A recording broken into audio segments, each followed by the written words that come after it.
सुर्खियों में। नमस्कार श्रोताओं, प्रादेशिक समाचार एकांश आकाशवाणी भोपाल के विशेष कार्यक्रम प्रदेश की सुर्खियों में आपका स्वागत है।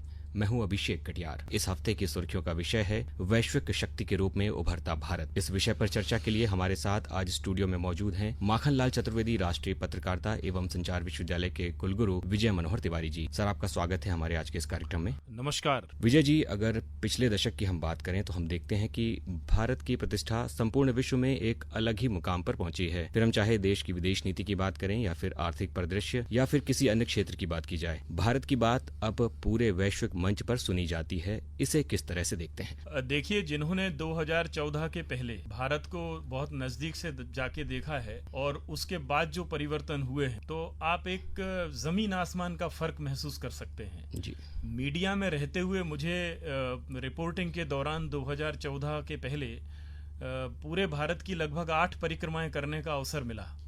ये 2010 के बाद की बात कर रहा हूं मैं, और 2014-15 तक मैंने ये परिक्रमाएं भारत की अलग अलग राज्यों में की हैं। लेकिन पिछले 11 वर्षों में जब मैं वापस भारत के अन्य राज्यों में और उन शहरों में वापस लौटता हूं, तो मैं बयान नहीं कर सकता हूं कि वो कितना ब्लैक एंड व्हाइट चेंज है। भारत का जो परिदृश्य बदला है अलग अलग मोर्चों पर, गांव से लेकर शहरों तक, अर्थव्यवस्था से लेकर पूरी शिक्षा व्यवस्था तक जो बदलाव धीरे धीरे देखे गए हैं, तो ये तो दुनिया की नजर में आ रहे हैं। तो वो तो एक ओपन फैक्ट की तरह है ये बात कि भारत अब बहुत तेजी से अपनी तस्वीर और अपनी तकदीर अपने हाथों से लिख रहा है, बदल रहा है। बिल्कुल ठीक कहा सर। जब हम वैश्विक परिदृश्य में विकास की बात करते हैं तो उसमें एक बहुत बड़ी भूमिका आर्थिक सुधारों की होती है। सरकार की आर्थिक सुधार नीतियां किस प्रकार से भारत की वैश्विक स्थिति को मजबूत कर रही हैं सर, इस बारे में आप राय जानना चाहेंगे? देखिए, ये आर्थिक सुधारों की जो दिशा भारत की रही है 2014 के बाद में, वो किसी एक डायरेक्शन में नहीं रही है। एक तो सबसे बड़ी भारत के साथ में जो कमजोरी है और उसकी ताकत भी है, उसकी बहुत बड़ी और लगातार बढ़ती हुई आबादी, जो अनेक स्तरों पर बहुत विविधता से अपने बटी हुई है। उसकी भाषाएं, उसकी जातियां, उसके तमाम तरह के अंतर विरोध उसके बीच में रहे हैं। तो इस एक ब्रेक लगी हुई सी गाड़ी एक भारत की हम देखते हैं। ऐसे में जो आर्थिक सुधार भारत ने किए हैं, तो उसमें जो उन्होंने आंतरिक अपनी जो टैक्स प्रणाली में चेंज लाए, जीएसटी को लेके अभी एक अपडेट हमारे पास आया, उसकी जो कीमतें कम की गई हैं। तो जीएसटी का एक जो यूनिफाइड सिस्टम एक टैक्स का लाए सरकार, एक ये उस दिशा में एक बड़ा कदम था। फिर इसका जो डिजिटलाइजेशन किया है, ये भारत जैसे जिसको शिक्षा की बहुत जरूरत है, अभी पूरी तरह साक्षर भी नहीं है, लेकिन हमने ये देखा कि गांव के छोटे कारोबारी से लेके जो स्ट्रीट वेंडर हैं, वो सब एक उसमें आ गए हैं। एक जो पेमेंट सिस्टम भारत का बना, उसने एक कॉमन मैन से लेके और एक उद्योगपति तक, फिर जो निवेश की प्रणालियां भारत ने विकसित की हैं, फॉरेन इन्वेस्टमेंट हो, चाहे अलग अलग राज्यों में जो एक होड़ पैदा हुई हो अपने आर्थिक विकास की, इसने एक जो सकारात्मक प्रतिस्पर्धा बड़े स्तर पर और आम लोगों की जो कर प्रणाली से लेके और बैंकिंग सिस्टम तक जो छोटे छोटे सुधार हुए हैं, उससे जो बड़े परिवर्तन हुए, उसकी बदौलत भारत की जो अर्थव्यवस्था है, इसके जितने हर्डल्स थे, जितने इसकी बाधाएं थी, जो अवरोध थे दैनंदिन जीवन में, बहुत आसान हुए हैं। कैश का ट्रांजैक्शन अगर कम हुआ है और एक छोटा सब्जी बेचने वाला या कहीं कोई ठेला लगाने वाला, आज कोई कैश का सब कुछ कम हो गया है, वो पूरा सारी ऑनलाइन इस ट्रांसपेरेंसी ने। फिर सरकार की जो योजनाएं हैं, सरकार की जो डायरेक्ट बेनिफिट पहुंचाने वाली जो योजनाएं हैं और जो बैंक अकाउंट का जो पूरा नेटवर्क बढ़ाया गया और बनाया गया, उसने करप्शन का फैक्टर कम कर दिया। इससे यह हुआ कि भारत का आर्थिक स्वास्थ्य बहुत सुधरा और इसके असर एक गांव से लेके एक शहर में, एक औद्योगिक क्षेत्र में आने वाले जो नए निवेशक हैं, उन तक इसके लाभ पहुंचे और वो टाइम लाइन में पहुंचे हैं। वो ऐसी नीतियां नहीं थी कि कोई घोषणा हो गई है, अब वो बरसों बरस तक कागजों पे सरकती रहेगी। उसमें जो डेडलाइन फिक्स करके, समय सीमा तय करके एक एक चीज पे जो काम हुआ है, अद्वितीय है। ये भारत में इस तरह के अनुशासन की आदत हमारी न सरकारी सिस्टम में कभी रही है और आम आदमी भी उसी को फॉलो करता है। लेकिन अब हर चीज एक समय सीमा में अगर हो रही है, तो उसकी वजह से भारत की अर्थव्यवस्था में सुधार बेशक दिखना ही था। ये तो बिल्कुल ठीक कहा सर आपने जिक्र किया कि देश की आर्थिक सेहत में अब सुधार हुआ है और आर्थिक सेहत सुधरी, शायद इसी का परिणाम है कि भारत की आर्थिक विकास की दर भी लगातार बढ़ रही है। और हाल ही में एक आकलन आया कि हम अब विश्व की तीसरी अर्थव्यवस्था की ओर बढ़ रहे हैं। इसे किस प्रकार से देखते हैं सर?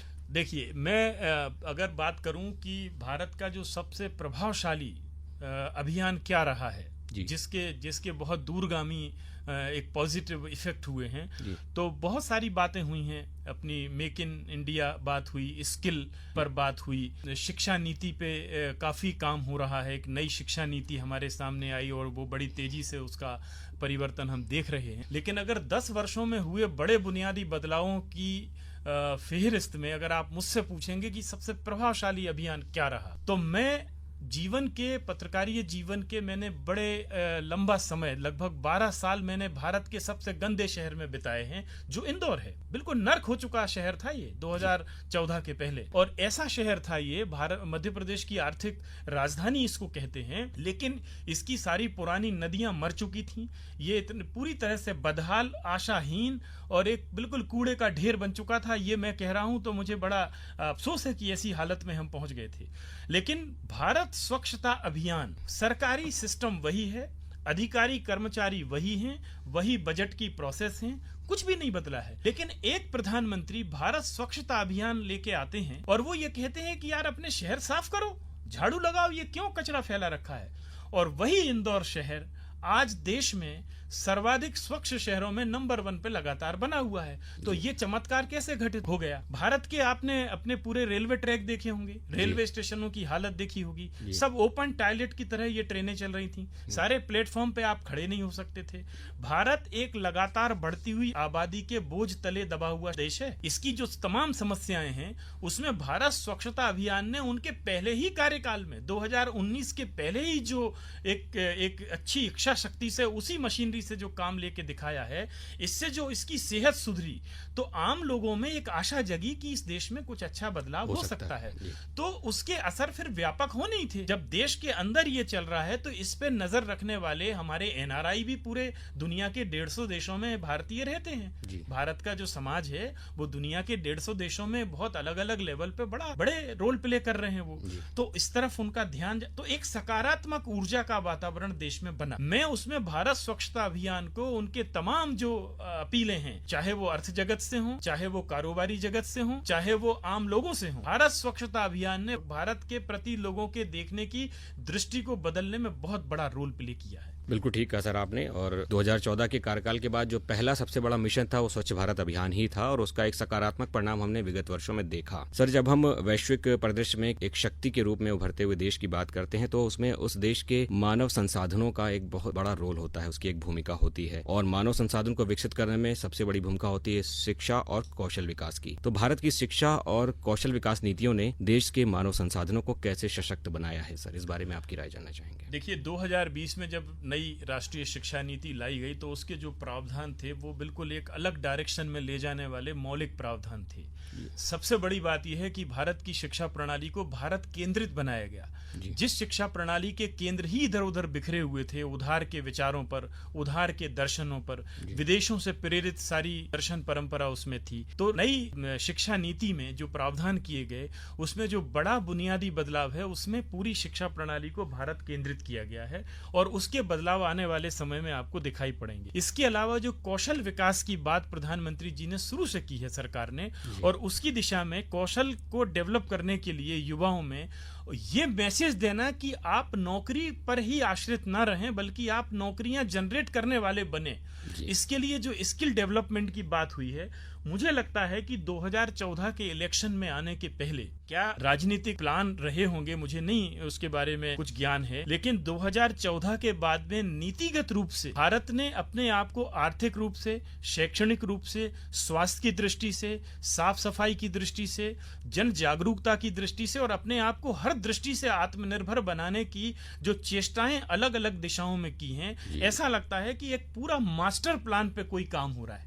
एक एक चीज पर जैसे बहुत डिटेल में प्लानिंग की गई है, उसके बाद आप उस दिशा में आगे बढ़ रहे हैं। वो केवल एक खोखले चुनावी नारे के सहारे चुनाव जीत लिए गए हैं, ऐसा नहीं है। एक एक चीज पर जिस तरह से माननीय प्रधानमंत्री जी ने पर्सनली एक एक चीज पर उनका जो मन की बात आकाशवाणी के माध्यम से जिसकी इतनी श्रृंखला उसकी हो चुकी है, ये कार्यक्रम पूरे भारत के साथ में कम्युनिकेट करने का कार्यक्रम था। जितनी योजनाएं उन्होंने शुरू की हैं भारत को ठीक करने के लिए, भारत को आगे ले जाने के लिए, देश की एक दुनिया की बड़ी अर्थव्यवस्था की दौड़ में आगे ले जाने के लिए, उन्होंने शायद ही ऐसा कोई कार्यक्रम हो जो मन की बात में डिस्कस ना किया हो। तो 140 करोड़ लोगों के बीच में जो संचार का सबसे सुदृढ़ माध्यम आकाशवाणी का है, उसका उन्होंने पूरे लोगों तक पहुंचा दिया वापस, जो गांव तक पहुंचने वाला एक माध्यम है। और हर महीने वो जो उन्होंने श्रृंखला शुरू की, तो मुझे लगता है कि इन सारे प्रयासों से ये सिद्ध होता है कि एक बड़े मास्टर प्लान के तहत सरकार कहीं काम कर रही है और उसके ध्यान में हर एक चीज है। वो हर एक योजनाओं की जो असर हो रहे हैं उस पर भी कम्युनिकेट कर रहे हैं पब्लिक के साथ में। वो केवल बंद कमरों में दिल्ली के लुटियंस में बनी हुई और वहीं चर्चा की गई योजनाएं नहीं है। तो इसका जो वैश्विक दृश्य हमें दिखाई पड़ता है और जो धमक पूरे भारत की दुनिया के देशों में, आप देखिए कि जो कभी नहीं हुआ इतिहास में वो घटनाएं हमने देखी। अभी जब अयोध्या में पिछले वर्ष राम मंदिर के प्राण प्रतिष्ठा का प्रसंग आया, ठीक उसी समय अरब में हमने एक मंदिर का उद्घाटन देखा। क्या आप कल्पना कर सकते हैं कि अरब देशों में कोई भारत के दर्शन की, कोई अध्यात्म की, धार्मिक परंपरा का कोई एक देवालय वहां बनेगा? लेकिन स्वामी नारायण संप्रदाय का एक बड़ा भव्य मंदिर हमने अरब की भूमि पर देखा। तो आप इसको किस रूप में देखते हैं? क्या केवल एक जमीन दे दी गई और उस जगह पे एक मंदिर बना दिया गया? 1400 साल से जो भूमि अपने आप को बुतों से खारिज करती हो और वापस वो किसी एक मंदिर के निर्माण के लिए जगह दे रही हो और तहे दिल से उसका स्वागत कर रही हो, तो इसके मैसेज दुनिया में क्या जाते हैं? बिल्कुल ठीक कहा सर आपने। कहीं ना कहीं ये भारत की बढ़ते हुए वैश्विक महत्व को उजागर करते हैं सर। कूटनीति और रक्षा के क्षेत्र में भी भारत का एक बड़ा प्रभाव पड़ा है पूरे विश्व के ऊपर। सर, इस बारे में आपकी राय जानना चाहेंगे, कूटनीतिक रूप से और रक्षा के क्षेत्र में भारत ने किस तरीके से अपनी उपस्थिति दर्ज कराई है? देखिए, अभी जो रशिया और यूक्रेन की जंग हुई, इसके पहले सीरिया और इराक में काफी लोग भारत के फंसे। आपने ये देखा कि वहां से एक एक भारतीय को सुरक्षित निकाला गया है। जितनी भी व्याधियां अंतर्राष्ट्रीय स्तर पर इस दौरान आई हैं, तो ये सुरक्षित वहां से निकाला गया है। G20 की जो अध्यक्षता का क्रमानुसार मिला हुआ अवसर था, वो वैसे ही मिलना था, लेकिन भारत ने जैव ईंधन को लेके जो गठबंधन का एक इनिशिएटिव लिया है, क्या मैसेज उसके गए हैं। और हर एक देश में रहने वाले जो भारतीय मूल के लोग हैं, उनके बीच में जो एक आत्मविश्वास पैदा किया है। केवल अमेरिका ऐसा है जिसके साथ में भारत के संबंध बड़े उतार चढ़ाव भरे, ट्रंप के दूसरी पारी में केवल टैरिफ के कारण से उतार चढ़ाव भरे रहे हैं। लेकिन अभी पिछले दिनों चाइना और रशिया के साथ माननीय प्रधानमंत्री जी की जो भेंट हुई है, तो उन्होंने कितने सीक्वेंस में उसको जवाब दिया है। अमेरिकी टैरिफ के कारण उन्होंने प्रेशर क्रिएट करने की कोशिश की, तो तुरंत हमने अपनी नीति उजागर की, हमने रशिया के साथ अपने संबंध बनाए, मजबूत किए। और दूसरा जो ईंधन की सप्लाई का जहां तक सवाल है, तो अमेरिका के इस दबाव में भारत नहीं है, बिल्कुल नहीं है भारत। और विदेश नीति के संदर्भ में एक मेरिटोक्रेसी के आधार पर जयशंकर को जो मौका दिया गया, एस जयशंकर को जो विदेश मंत्रालय का काम दिया गया, ये एक मेरिटोक्रेसी के आधार पर लिया गया निर्णय था और उसके हमें परिणाम दिखाई पड़े। भारत किसी भी मंच पर अपने हित के विरुद्ध होने वाली बात का प्रतिरोध करने के लिए सक्षम है और वो समय समय पे उसको प्रकट करता है। जहां भी कहीं मानवाधिकारों पे या भारत की अंदरूनी चीजों पर कोई विदेश में अगर कोई बात उठती है, तो तुरंत जवाब जाता है उसका कि लोग अपने आईने में अपना चेहरा झांक के देखें। मानवाधिकार हमारी पूरी दर्शन परंपरा में अनादिकाल से भारत के रहे हैं, कोई हमको पट्टी ना ये पढ़ाए। दूसरे अपने देश कैसे उन्होंने खड़े किए हैं, चाहे अमेरिका हो या कोई भी यूरोप के देश हो, तो तुरंत पलटवार करना, शिष्ट तरीके से उसको जवाब देना। अब जो पाकिस्तान के संबंध में हम बात करें, कश्मीर में जो हुआ है, क्या ये बहुत दृढ़ राजनीतिक इच्छा शक्ति के बिना ये बदलाव संभव थे क्या? ऑपरेशन सिंदूर में हमने रक्षा क्षेत्र में अपनी आत्मनिर्भरता का परिचय दिया है। क्या ये मुमकिन था कि भारत कभी रक्षा क्षेत्र में न केवल आत्मनिर्भर होने की तरफ बढ़ेगा बल्कि एक्सपोर्ट करेगा? हमने कोविड जैसी दुनिया के सामने आई व्याधियों में जो लीड किया है, 150 देशों को वैक्सीन भेजी है, क्या मैसेज है इसका? सही बात है सर, बिल्कुल ठीक है, क्योंकि रक्षा के क्षेत्र में अब हमारी ऑपरेशन सिंदूर में जो हमारा प्रदर्शन रहा और हमने जिस तरीके से मुकाबला करके उनको घुटने टेकने पर मजबूर किया, कई सारे देश अब हमारे रक्षा निर्यात के जरिए हमसे हथियारों की खरीद भी कर रहे हैं। सर, दूसरी बात आती है औद्योगिक प्रोत्साहन नीतियों की। देश में विदेशी निवेश को आकर्षित करने के लिए देश की प्रोत्साहन नीतियां जो होती हैं उद्योगों को, वो बहुत अच्छी होनी चाहिए और ये पिछले एक दशक में हमने देखा है। इसको किस तरीके से देखते हैं सर? देखिए, गति शक्ति राष्ट्रीय मास्टर प्लान जो 2021 में आया और अगले ही साल उन्होंने राष्ट्रीय रसद नीति के तहत सरकार ने ने जिस तरफ कदम बढ़ाए हैं, तो सबसे पहले तो उन्होंने पूरे ब्रेक कम किए हैं और अंदर का जो पूरा इंफ्रास्ट्रक्चर है, चाहे वो एयरपोर्ट का हो, रेलवे ट्रैक का हो, तो ये सारा जो बढ़ाने की तरफ गए हैं, तो इसका अल्टीमेट फायदा तो औद्योगिक जगत को ही होने वाला है। तो कोई बाहर की निवेश यहाँ आए तो यहाँ सबसे पहले यहाँ का सिस्टम ठीक करना जरूरी है। लगभग 1000 कानून अंग्रेजों के जमाने के जो एक ब्रेक की तरह ही थे, जो स्पीड ब्रेकर की तरह थे, वो भारत सरकार ने बड़े मन से हटाए हैं। तो इंफ्रास्ट्रक्चर से लेके कानूनी प्रावधानों तक जिस तत्परता से सरकार ने काम किया है, और उसी का नतीजा ये है कि हम तीसरी बड़ी अर्थव्यवस्था की तरफ गए और विश्व गुरु बनने की जो सपने हैं, कोई भी देश जब तक अपने सामने कोई बड़ा सपना नहीं रखता है तब तक वो अपनी कोई दिशा तय नहीं कर सकता। 2047 में एक सुसंपन्न, आत्मनिर्भर और एक विश्व गुरु भारत बनने का सपना अगर हम देख रहे हैं तो उसके पीछे ये सारे प्रावधान काम आ रहे हैं। ये सारे वो टूल हैं जिसकी ताकत पर, जिसकी गति से भारत आगे बढ़ रहा है। बिल्कुल ठीक है सर। किसी भी देश का समाज अगर सभी प्रकार की सुविधाओं से सही समय पर लाभान्वित होता है तो एक स्वस्थ समाज का निर्माण होता है और कहीं ना कहीं वो पूरे वैश्विक स्तर पर उसका प्रभाव झलकता है। समाज कल्याण को लेकर हमारे देश की सरकार ने पिछले 1 दशक में बहुत सारे कार्य किए हैं, वो कई सारी योजनाएं भी आई। उसको किस तरीके से देखते हैं और किस तरीके से यह वैश्विक शक्ति के रूप में भारत को उभारने में मददगार साबित हुआ? देखिए, ये देखने के लिए थोड़ा सा हमको गांव जाना पड़ेगा। भारत की 70-80% आबादी गांव में बसती है। जो अटल जी के समय से जिसकी शुरुआत हुई थी एक प्रधानमंत्री ग्राम सड़क योजना से, आपको ये सब पता होगा कि गांव की जो सड़कों का नेटवर्क है शहरों से जोड़ने का, ये तब से जो बनना शुरू हुआ और इस सरकार ने जो इंफ्रास्ट्रक्चर पर काम किया है, तो गांव में लौटने की तरफ अब लोग सोच रहे हैं। शहरों की हालत हम जानते हैं कि एक तरफा माइग्रेशन की वजह से कितनी खराब हुई है। तो गांव में सोलर एनर्जी, 24 घंटे सिंचाई के लिए आपको बिजली वहां अपने जब जरूरत है वहां उपलब्ध है। और इंफ्रास्ट्रक्चर अब ये हो गया है कि आप गांव में अपने वैकल्पिक कृषि और बागवानी के विकल्पों पे जा सकते हैं।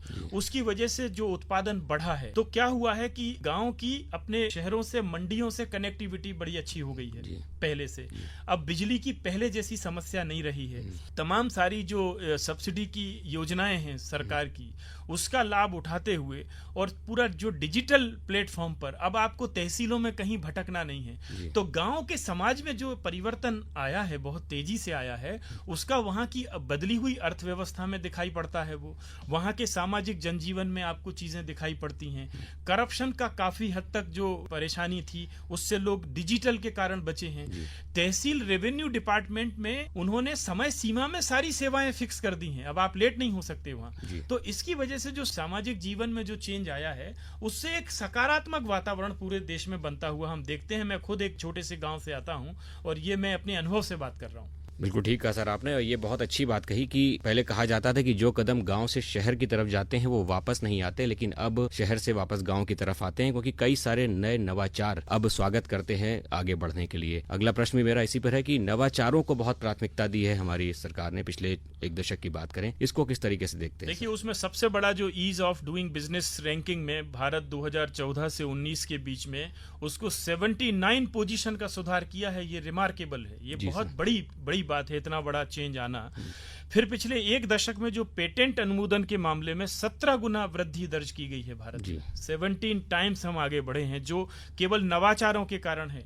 और ग्लोबल इनोवेशन जो इंडेक्स रैंकिंग है 2015 में, वो 81 से बढ़ के 24 में 39 पोजीशन पे हम आ गए हैं। ये फिगर वैश्विक स्तर के हैं और ये क्या बताते हैं कि जब तक हमने यहाँ ऐसे तमाम कदम बहु दिशाओं में ना उठाए होते, तो ये अलग अलग दिशाओं में हमारे इन नवाचारों की धाक नहीं जा सकती। तो ये तो फैक्ट है जी सर, ये ओपन फैक्ट है आज की तारीख। बिल्कुल ठीक कहा सर आपने। भारत की सांस्कृतिक और पर्यटन के क्षेत्रों की हम जरूर बात करेंगे, क्योंकि सिर्फ आर्थिक परिदृश्य में आगे बढ़ना ही वैश्विक नेतृत्व की तरफ हम नहीं बढ़ सकते। सांस्कृतिक और पर्यटन के क्षेत्रों में भी जो अभूतपूर्व प्रगति हमने देखी है, उसको किस प्रकार से देखते हैं सर? देखिए, मैंने जैसा शुरू में बताया कि मैंने पूरे भारत की अपने पत्रकारीय जीवन में 5 वर्षों तक लगातार 8 परिक्रमाएं की हैं, और शायद ही कोई राज्य ऐसा होगा उसका हिस्टोरिकल प्लेस, उसके ऐतिहासिक शहर ऐसे होंगे जो मैं ना गया हूँ। सारे धार्मिक तीर्थ स्थानों पर मैंने अपनी यात्राएं की हैं। लेकिन पिछले 10 वर्षों में केवल 2 उदाहरण देता हूँ आपको। सबसे पहला बनारस का, जैसा मैंने इंदौर के बारे में बताया कि एक नर्क हो चुका शहर देश में लगातार सफाई में नंबर 1 पे बना हुआ है। उसी तरह से अगर आप बनारस 2014 के पहले गए होते और अब जाएंगे तो आप पहचान नहीं सकते कि वो शहर कहाँ से कहाँ पहुंच गया। अयोध्या में जो रूपांतर हुआ है वो केवल एक मंदिर के बनने की कहानी नहीं है जिसकी लड़ाई 500 सालों तक चली। जी सर। उस मंदिर के कारण पूरे अयोध्या का जो मास्टर प्लान बड़े पैमाने पे बदला है, तो बिल्कुल तस्वीर बदल के रख दी है। अब उसका फायदा क्या हुआ है? आपकी धार्मिक आस्थाएं जो भी हो सकती हैं, इसके कारण एक जो सांस्कृतिक पर्यटन का एक नया परिदृश्य बना है, एक नया पर्यावरण सांस्कृतिक पर्यटन का पूरे देश में बना है। आंकड़े देखिए आप। और गांव में जो एक होम स्टे करके एक स्कीम मध्य प्रदेश में बड़े जोर से चली है और वो अन्य राज्यों में भी है, उत्तराखंड में है, तो उसने रोजगार के ऐसे जरिए लोकल लेवल पे पैदा कर दिए हैं इस पर्यटन के कारण केवल। और ये पूरी दुनिया का एक बहुत तेजी से बढ़ने वाला सेक्टर है पर्यटन का, जिसको भारत ने बहुत समय रहते पहचाना है। और भारत में चूंकि धार्मिक तीर्थ यात्राएं एक अनादिकाल से होती रही हैं, उसको आप पर्यटन का एक पुरातन स्वरूप कह सकते हैं। केवल उसी को उन्होंने झाड़ पोंछ के एक आधुनिक युग की जरूरतों के अनुसार एक हाई स्पीड ट्रांसपोर्टेशन इंफ्रास्ट्रक्चर और उन शहरों की हालत को सुधार के एक नए रूप में प्रस्तुत कर दिया है। तो आप ये देख रहे हैं कि वहां क्या ट्रैफिक है। आप अयोध्या के और केवल बनारस के फिगर ले लीजिए, और जो सर्किट पुराने हैं टूरिज्म के सर्किट, साउथ के, नॉर्थ के, सेंट्रल इंडिया के, जमीन आसमान का फर्क आया है।